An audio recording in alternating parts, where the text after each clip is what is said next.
The 4 species of 4 plants mentioned in the Torah as being relevant to Sukkot. Karaite Jews build their Sukkot out of branches from the 4 specified plants, while Rabbinic Jews take 3 types of branches and 1 type of fruit which are held together and waved in a special ceremony during the Jewish holiday of Sukkot. The waving of the 4 plants is a mitzvah prescribed by the Torah, and contains symbolic allusions to a Jew's service of God. List of the 4 plants. The mitzvah of waving the 4 species derives from the Torah. In Leviticus, it states, Leviticus chapter 23 verse 40, and you shall take on the first day the fruit of splendid trees, branches of palm trees and boughs of leafy trees and willows of the brook, and you shall rejoice before the Lord your God for 7 days. English Standard Version. In Leviticus chapter 23 verse 40, the Hebrew terms for the 4 plants are hadar, magnificent, beautiful trees; tamarim, palm trees; abbot, thick, leafy trees; Nahal, willows of the brook, valley. In Talmudic tradition, the 4 plants are identified as etrog, the fruit of a citron tree; lulav, a ripe, green, closed frond from a date palm tree; hadass, boughs with leaves from the myrtle tree; ariva, branches with leaves from the willow tree. Practice. During the time of the Temple in Jerusalem, the waving ceremony was performed in the Holy Temple on all 7 days of Sukkot, and elsewhere only on the first day. Following the destruction of the Temple, Rabbi Yohanan ben Zakkai ordered that the 4 species be waved everywhere on every day of Sukkot, as a memorial to the Temple. To prepare the species for the mitzvah, the lulav is first bound together with the hadass and ariva in the following manner. 1 lulav is placed in the center, 2 ariva branches are placed to the left, and 3 hadass boughs are placed to the right. The bundle may be bound with strips from another palm frond, or be placed in a special holder which is also woven from palm fronds.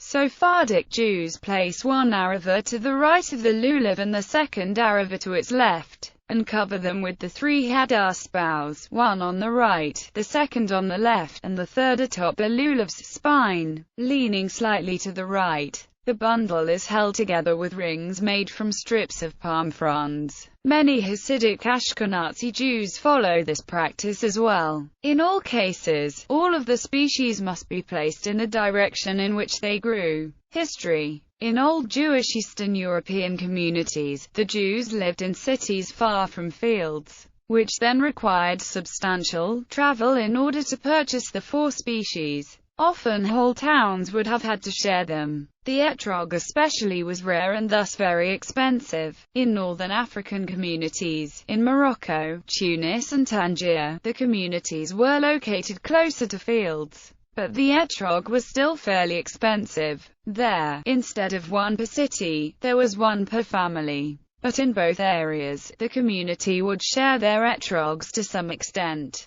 Today, with improved transportation, farming techniques etc., more people have their own. An etrog can cost anywhere from $3 to $500 depending on their quality. Reciting the blessing. To recite the blessing over the lulav and etrog, the lulav is held in one hand and the etrog in the other. Right-handed users hold the lulav in the right hand and the etrog in the left. The customs for those who are left-handed differ for Ashkenazim and Sephardim. According to the Ashkenazi custom, the lulav is held in the left hand, and according to the Sephardi custom, in the right hand. According to Sephardi custom, the blessing is said while holding only the lulav and the etrog is picked up once the blessing is completed. According to Ashkenazi custom, before the blessing is said, the etrog is turned upside down, opposite the direction in which it grows. The reason for these 2 customs is that the blessing must precede the performance of the mitzvah. Should all the species be held in the direction in which they grew, the mitzvah would be fulfilled before the blessing is recited. After reciting the blessing, "Blessed are you, Lord our God, King of the universe, who has sanctified us with his commandments, and commanded us to take the lulav," the etrog is turned right side up, and the user brings his or her 2 hands together so that the etrog touches the lulav bundle. The 4 species are then pointed and gently shaken 3 times toward each of the 4 directions, plus up and down, to attest to God's mastery over all of creation. The waving ceremony can be performed in a synagogue, or in the privacy of one's home or sukkah, as long as it is daytime. Women and girls may also choose to perform the mitzvah of waving the lulav and etrog, although they are not required by halakha to do so. Because women are not required to perform this mitzvah, some are of the opinion that Sephardi women do not need to recite the blessing. The waving is performed again during morning prayer services in the synagogue, at several points during the recital of Hallel. Additionally, in the synagogue, Hallel is followed by a further ceremony,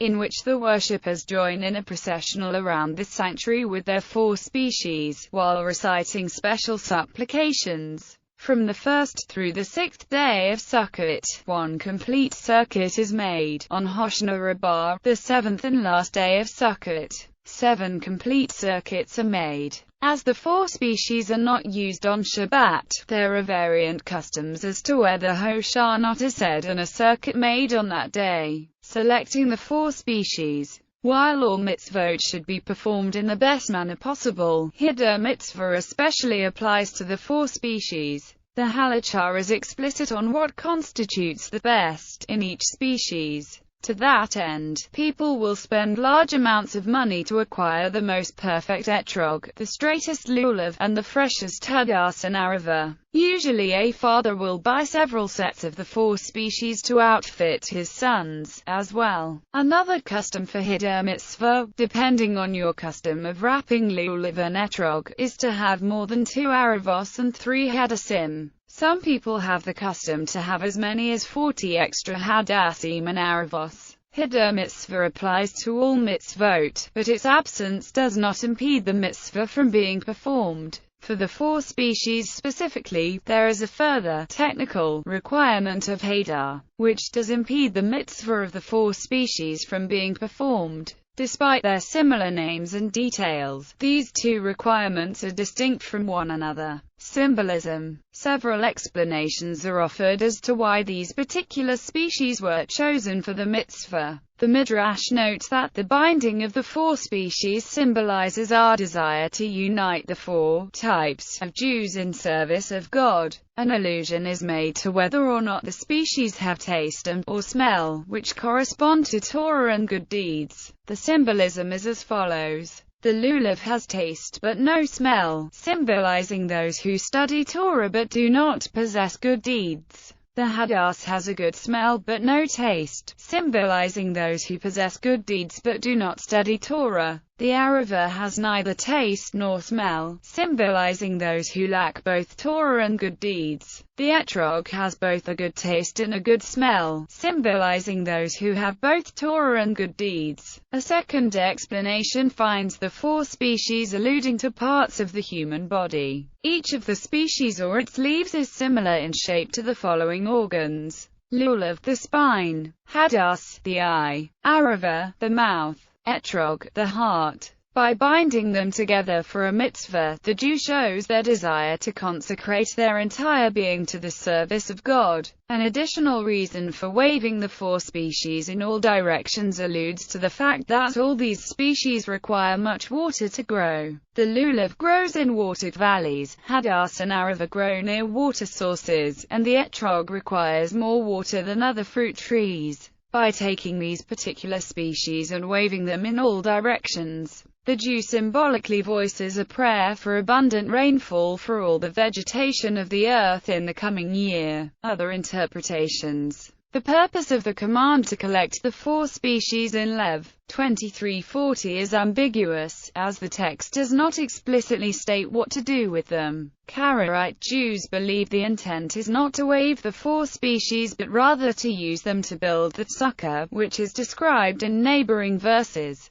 This interpretation is based in part on a passage about Sukkot from NEH 8:14-18:14, and they found written in the law, how that the Lord had commanded by Moses, that the children of Israel should dwell in booths in the feast of the 7th month, 15, and that they should publish and proclaim in all their cities and in Jerusalem, saying, Go forth unto the mount, and fetch olive branches, and branches of wild olive, and myrtle branches, and palm branches, and branches of thick trees, to make booths, as it is written. 16 So the people went forth, and brought them, and made themselves booths, every one upon the roof of his house, and in their courts, and in the courts of the house of God, and in the broad place of the water gate, and in the broad place of the gate of Ephraim. 17 And all the congregation of them that were come back out of the captivity made booths, and dwelt in the booths. For since the days of Joshua the son of Nun unto that day had not the children of Israel done so, and there was very great gladness.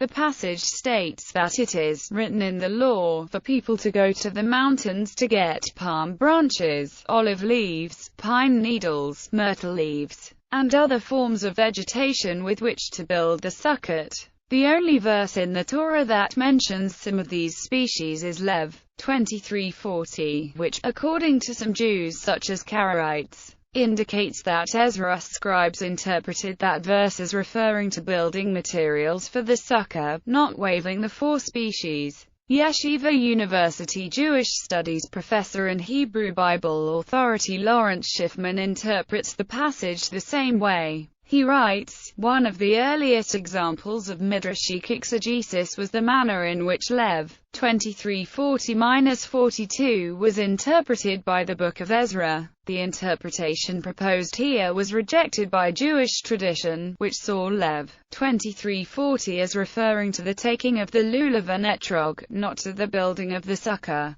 Schiffman believes the passage in Nehemiah is a midrashic interpretation of Lev 23:40, as do the Karaites. However, his view is that this interpretation was eventually rejected by Jewish tradition, i.e., majority practice, in favor of the Talmudist interpretation of Lev 23:40 as referring to waiving the four species. In contrast to Schiffman, some commentators argue that the verse in Nehemiah cannot be referring to Lev 23:40, since the language in Nehemiah has some differences from that verse. The Preite Hadar and the willow branches are omitted and two species of olive branches are added. It remains unclear according to this interpretation where exactly the scribes in Nehemiah's day found written in the law that the sukkah should be taken from the described species, as no such commandment appears in the books of Moses or anywhere else in the Hebrew Bible. Alternatively, the blogger Benna Friedman has suggested that the expression pre-etz hadar in Leviticus is actually a typo for pre-etz haha, fruit of the mountain tree, and is a general descriptor for the olive and willow branches specified immediately afterwards.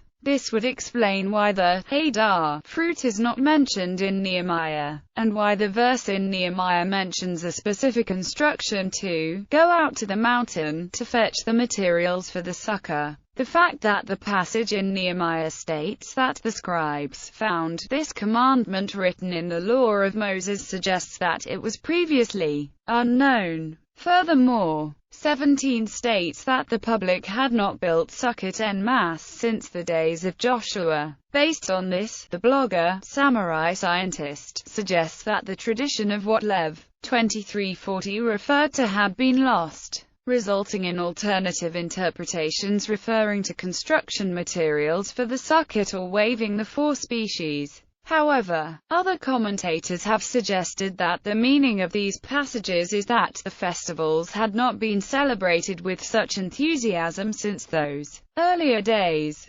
Bibliography: Kitav Eliyahu, The Book of Our Heritage, Jerusalem. Feldheim Publishers. ISBN 0-87306-152-7.